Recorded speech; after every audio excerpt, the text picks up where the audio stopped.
Boa tarde a você que acompanha a programação da NBR. Voltamos a falar do Hospital Albert Einstein, na zona sul da capital paulista, onde o presidente Jair Bolsonaro se submete a uma cirurgia para a retirada da bolsa de colostomia.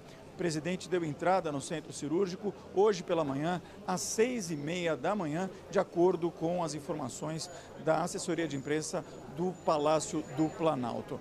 A cirurgia ainda está em andamento e assim que a gente tiver mais informações, haverá uma coletiva e também a divulgação de um boletim. Quem falará com a imprensa será o porta-voz da Presidência da República, o general Otávio Rego Barros. Ainda não há nenhum tipo de horário previsto para que essa coletiva aconteça. O presidente Jair Bolsonaro chegou ao Hospital Albert Einstein ontem pela manhã, se internou, passou por alguns exames laboratoriais e também de imagens, exames que apresentaram resultados normais e por isso a cirurgia foi confirmada para hoje pela manhã. A cirurgia consiste justamente na retirada da bolsa de colostomia e a ligação entre o intestino delgado e o intestino grosso. O presidente utilizava essa bolsa de colostomia desde setembro do ano passado, quando foi vítima de um atentado ainda durante a campanha presidencial na cidade de Juiz de Fora, no mês de setembro, em Minas Gerais. O presidente sofreu lesões graves no intestino grosso e também algumas pequenas dilacerações no intestino delgado. Agora ele vai retirar a bolsa e fazer a religação do intestino para que o órgão volte a funcionar normalmente. O presidente será encaminhado, assim que a cirurgia terminar, para o centro de terapia intensiva, onde deverá ficar durante 48 horas em repouso absoluto e depois deve ir ao quarto. Quando isso acontecer, ele retoma as atividades como presidente da República, já que o Palácio do Planalto montou uma estrutura, um gabinete provisório, para que ele possa despachar com ministros e auxiliares mais próximos. Uma das grandes preocupações do presidente Jair Bolsonaro é justamente a situação de Brumadinho, já que houve o rompimento da barragem durante o fim de semana. O presidente tem ficado alerta em contato constante com o gabinete de emergência que foi montado dentro do Palácio do Planalto e essa é uma das principais preocupações. Ele inclusive externou isso ontem em um vídeo que gravou para as redes sociais, falando da situação de Brumadinho, falando também das expectativas em relação ao procedimento de hoje, o procedimento cirúrgico. Ele disse estar bastante otimista e religioso, agradeceu às orações e ao apoio que tem recebido da população. Por enquanto, quem está na presidência em exercício é o general Hamilton Mourão. E quem tem mais informações a respeito do Hamilton Mourão é a repórter Gabriela Noronha, que está em Brasília. Gabriela. Olá, Ricardo, uma boa tarde a todos. Isso mesmo, Hamilton Mourão assumiu aqui o exercício da presidência da República e deve ficar no cargo 48 horas durante parte dessa recuperação aí do presidente Jair Bolsonaro após a cirurgia.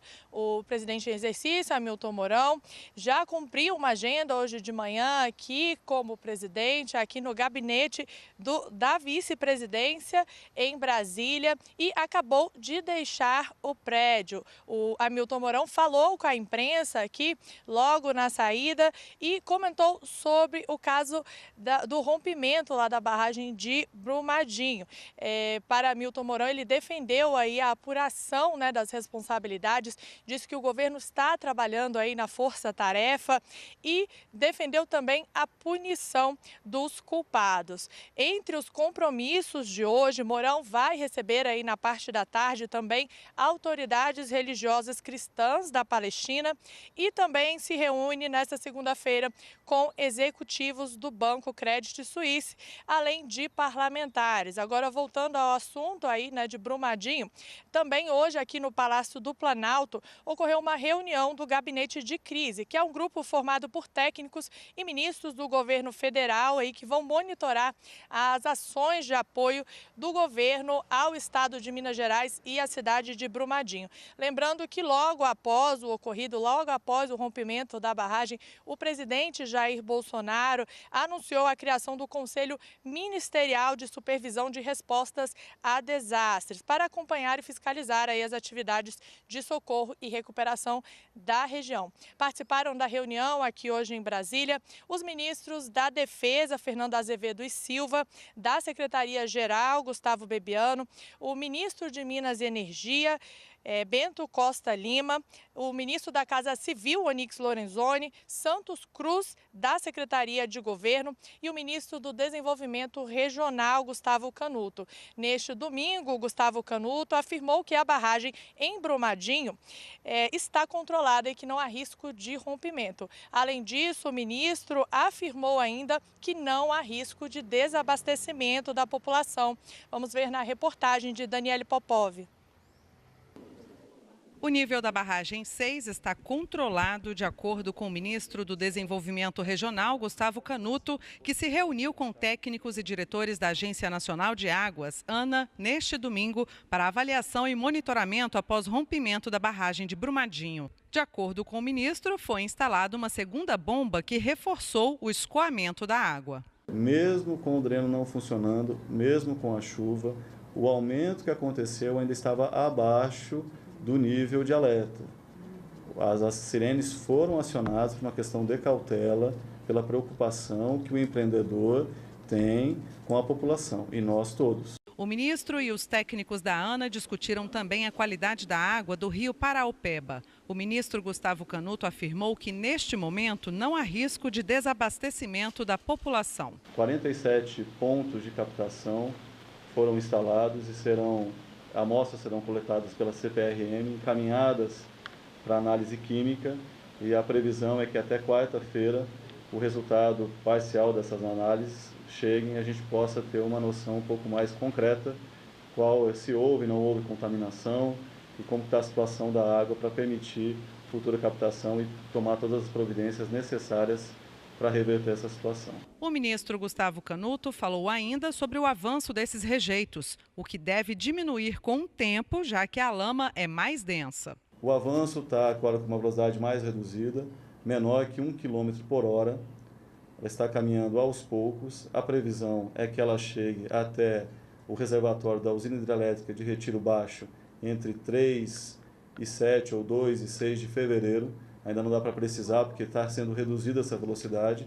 Chegando ali, espera-se que, devido ao reservatório ter uma área maior, essa onda se espalhe, reduza a sua velocidade, seja amortizada, que vai ainda diminuir essa velocidade para que ela, se caso passe da usina de Retiro Baixo, chegue em Três Marias ou não sabemos, ainda é cedo para dizer, com uma velocidade muito reduzida e com um volume também reduzido. O ministro Gustavo Canuto disse que está sendo instalado um comitê para revisar a Política Nacional de Segurança de Barragens. Segundo o ministro, é preciso fazer uma revisão dos processos, desde a autorização para funcionamento, instalação e também fiscalização desses empreendimentos. Para Gustavo Canuto, é preciso uma ação conjunta entre empreendedores, estados e governo federal para evitar novas tragédias. Terá que ter uma ação conjunta de todos esses, tanto do privado, que é o empreendedor responsável por levantar essas informações e tem o dever legal de fazê-lo com toda a fidedignidade que é esperada, tanto do governo estadual na hora de aprovar os projetos, liberar a instalação e a operação, utilizando as melhores técnicas, as mais seguras para liberar os projetos, quanto ao governo federal na fiscalização depois que já está em operação. E agora vamos a Brumadinho com a repórter Luana Karen, que tem mais informações sobre o assunto para a gente. Olá, Luana. Olá, Gabriela Noronha, boa tarde a você, boa tarde também a todos que nos acompanham aqui pela TV NBR. Neste quarto dia de cobertura dos desdobramentos do rompimento da barragem do Feijão, aqui em Brumadinho, nós tivemos a chegada dos militares israelenses que vieram reforçar esse trabalho de busca e salvamento das vítimas. Eles se reuniram cedo aqui no posto de comando com o governador de Minas Gerais, Romeu Zema, e com comandantes das forças que estão atuando nessa operação. Trocaram informações sobre a área do acidente, as características geográficas da região e também traçaram os parâmetros sobre como vai funcionar, essa cooperação. Em entrevista aos jornalistas, o porta-voz do Corpo de Bombeiros, Tenente Pedro Aihara, afirmou que os israelenses vão trabalhar na área mais próxima à barragem que se rompeu. Aihara também disse entender a situação dos moradores, dos parentes que buscam informações das vítimas e estão visivelmente tensos, mas disse que é preciso considerar também as características desta tragédia. Vamos ouvir. A nossa preocupação inicial era em relação à divisão de áreas para que as buscas pudessem ser feitas da melhor maneira possível.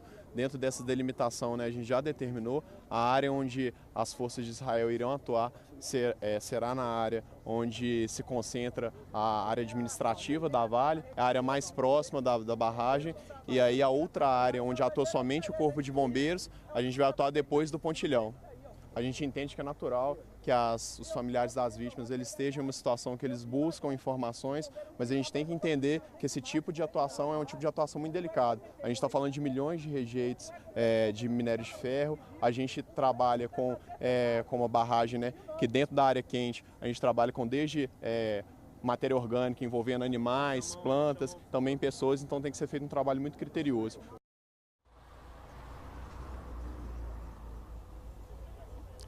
E um outro detalhe repassado mais cedo pelo Tenente Aihara é que essas construções, o refeitório e o prédio administrativo da Vale, talvez tenham sido levados por quilômetros, porque eles estavam justamente posicionados abaixo da barragem. E por causa do rompimento da barragem, da força da lama, foram os primeiros prédios atingidos e talvez estejam aí a quilômetros da posição original onde se encontravam e lá também onde estavam a maior parte dos funcionários da Vale que estão também desaparecidos. Sobre essa lista de desaparecidos, também há uma novidade.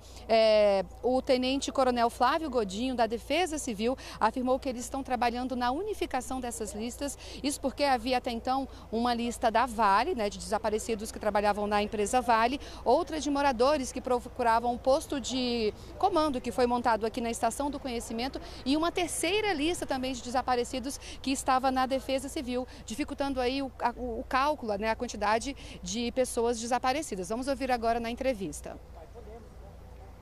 A unificação das listas, estão sendo feitas a unificação das listas, tanto da Vale como as listas da Estação do Conhecimento, onde as famílias propiciam novos nomes que não foram apresentados pela Vale, e bem como a lista que está na Cadepol da Polícia Civil, quando essas famílias vão identificar corpos, elas também ofertam nomes para ser cadastrados, registrados nessa lista. Essa lista está sendo trabalhada e daqui a pouco a gente vai ter uma lista unificada para passar para os senhores. Os órgãos oficiais têm o zelo de trazer sempre uma lista oficial. Por isso a demora em alguma captação de nomes.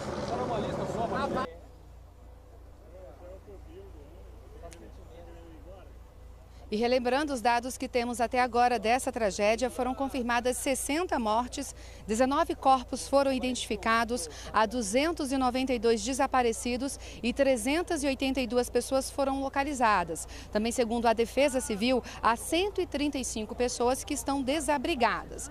Bom, voltando agora a falar dos 132 militares israelenses que chegaram na noite deste domingo para ajudar nos trabalhos de busca e dos desaparecidos, O comandante da tropa militar de Israel, coronel Golan Vak, também falou com jornalistas. Disse que eles trouxeram radares capazes de captar, de identificar o sinal de aparelhos celulares que estão a cerca de 3, 4 metros abaixo da lama, e esses equipamentos vão poder ajudar a identificar também onde estão os desaparecidos, já que a expectativa é de que onde haja um celular, haja aí também um desaparecido. Há nesse grupo que veio de Israel engenheiros, médicos e especialistas em tecnologias e em operações de busca e salvamento. We are looking forward to work side by side with the local authorities, units who already work for 3 days. We hope with you, with the Brazilian people, to find and to rescue as much as people as we can.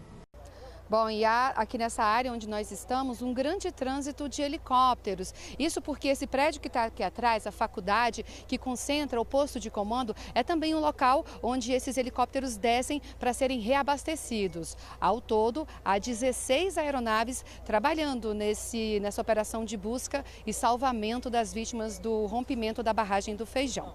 Nós podemos voltar a qualquer instante com mais informações. Fique com a gente na NBR, a TV do Governo Federal.